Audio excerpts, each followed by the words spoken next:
I guess in this video lecture, I'm going to discuss about how to install Node.js on Linux operating systems such as Fedora, Red Hat, SUNC, Oracle, Linux. So let's open their terminal and they're going to write the command sudo dnf install Node.js. Now press enter.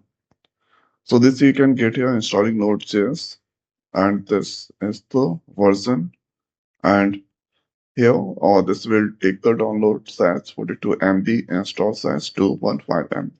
Right by press enter.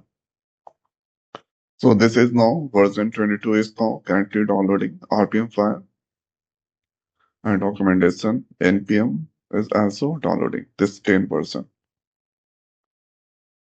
Now this is running and installing. So this is now completed. Let's check the node version. So node version that's installed 22. And thereafter, let's check their npm version. So this install there 10.9. So see here, by following this approach, we can easily install their Node.js and npm on this Linux operating system. So I hope guys this video is helpful for you. So now this video is over. So thanks for watching. See you next week. Thank you.